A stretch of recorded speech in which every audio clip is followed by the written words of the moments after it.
Assalamualaikum warahmatullahi wabarakatuh.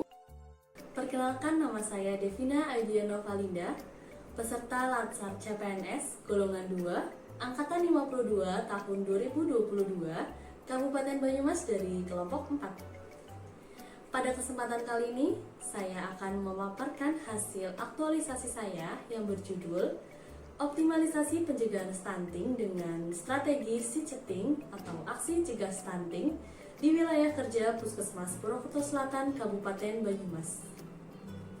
Kegiatan aktualisasi saya terdiri dari 7 kegiatan dan 34 tahapan kegiatan, disertai dengan portofolio yang mendukung. Pada setiap kegiatan mengandung substansi mata pelatihan agenda 3, yaitu Manajemen ASN dan Smart ASN. Pada setiap tahapannya mengandung substansi mata pelatihan agenda 2, yaitu nilai dasar ASN berakhlak, berorientasi pelayanan, akuntabel, kompeten, harmonis, loyal, adaptif, dan kolaboratif. Dimulai dari kegiatan pertama, melakukan sosialisasi cara pengukuran berat badan dan tinggi badan balita sesuai standar pada kader kesehatan. Pertama, menyiapkan dan menyebar undangan sosialisasi kader kesehatan. Saya menyiapkan undangan untuk disebar ke masing-masing kelurahan, kemudian saya berkonsultasi dengan mentor terkait undangan yang saya buat. Saya mengumpulkan informasi, saran, dan masukan dari mentor setelah konsultasi. Setelah itu, saya menyiapkan materi sosialisasi tentang antropometri atau cara pengukuran berat badan dan tinggi badan balita yang sesuai standar dalam bentuk PowerPoint. Kemudian, saya menyiapkan sarana dan prasarana untuk dibawa ke tempat sosialisasi. Setelah itu, saya melakukan kegiatan sosialisasi cara pengukuran panjang badan dan tinggi badan balita yang sesuai standar pada kader kesehatan. Kader ditingkatkan lagi pemahamannya terkait pengukuran, agar nantinya di Posyandu hasil pengukuran dari kader bisa dipercaya dan akurat.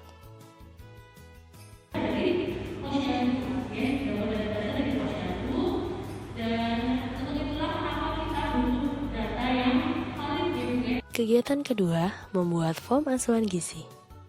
Form asuhan gizi dibutuhkan saat konseling gizi supaya data identitas dan riwayat pasien bisa terdokumentasi dengan jelas sehingga nantinya akan muncul intervensi yang tepat.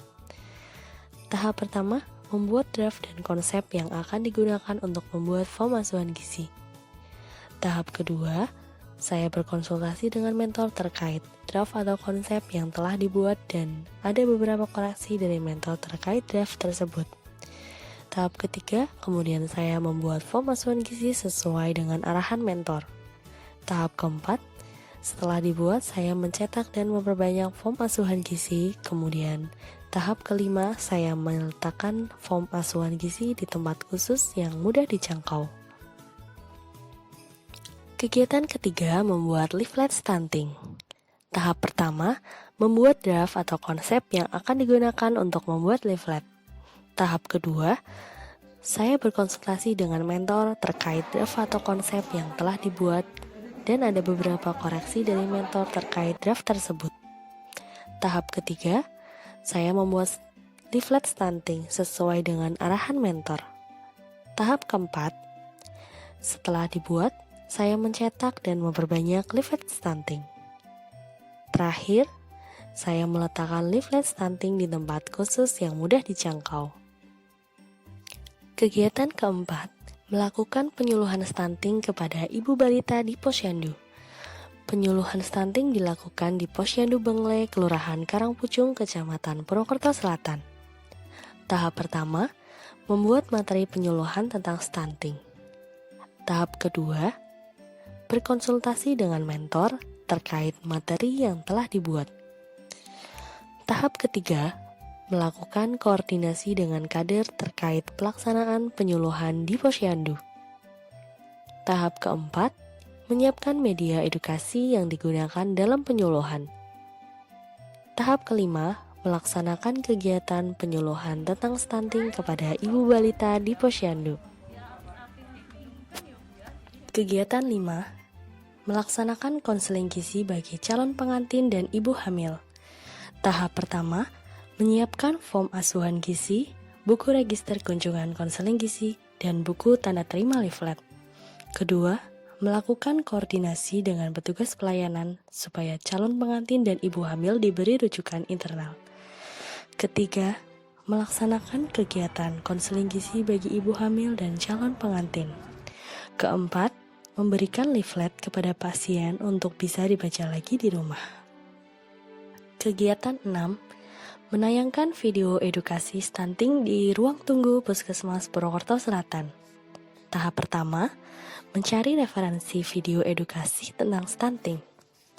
Tahap kedua, melaksanakan konsultasi dengan mentor terkait dengan video edukasi stunting yang akan ditayangkan di ruang tunggu Puskesmas Purwokerto Selatan. Tahap ketiga, menyiapkan peralatan yang dibutuhkan untuk penayangan video di ruang tunggu. Tahap keempat, melaksanakan koordinasi dengan bagian pelayanan. Tahap kelima, memberi kata pengantar supaya pengunjung mengetahui adanya tayangan video edukasi stunting. Tahap keenam, menayangkan video stunting di ruang tunggu Puskesmas Purwokerto Selatan. Kegiatan ketujuh, evaluasi kegiatan si-chatting atau aksi cegah stunting dan merencanakan tindak lanjut. Tahap pertama, membuat lembar evaluasi. Yang kedua, melaporkan evaluasi kegiatan kepada mentor. Yang ketiga, meminta saran dan masukan dari rekan sejawat. Assalamualaikum warahmatullahi wabarakatuh. Perkenalkan, saya Asti, nutrisionis Purwokerto Selatan, rekan kerja dari Mbak Devina.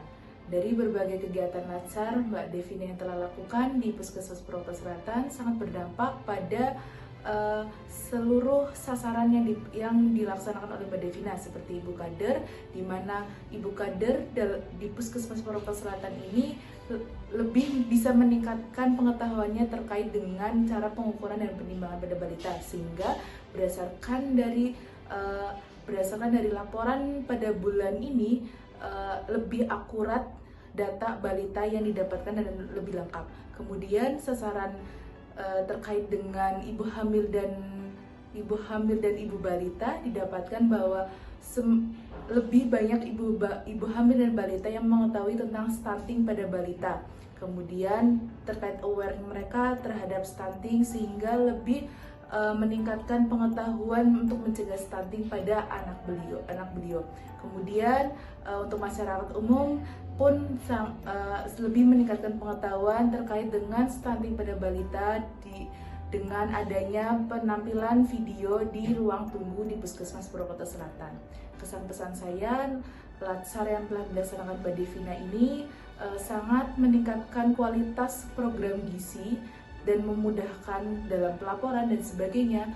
Kemudian pesannya semoga Mbak Devina lebih sukses ke depannya. Terima kasih. Wassalamualaikum warahmatullahi wabarakatuh. Yang keempat, merencanakan tindak lanjut.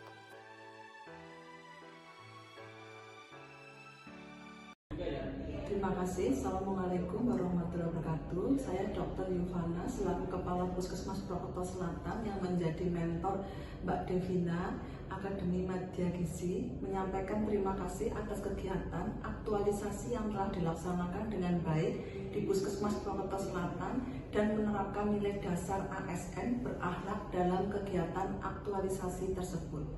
Kegiatan-kegiatan yang sudah berjalan dengan baik di Puskesmas Purwokerto Selatan terkait dengan pencegahan stunting cukup menambah pemahaman kader ibu balita, ibu hamil, dan calon pengantin. Terkait dengan stunting dan pencegahannya, semoga kedepannya kegiatan-kegiatan tersebut bisa terus berjalan dan ditingkatkan lagi inovasinya. Dan semoga bisa menurunkan angka stunting di wilayah kerja Puskesmas Purwokerto Selatan. Terima kasih.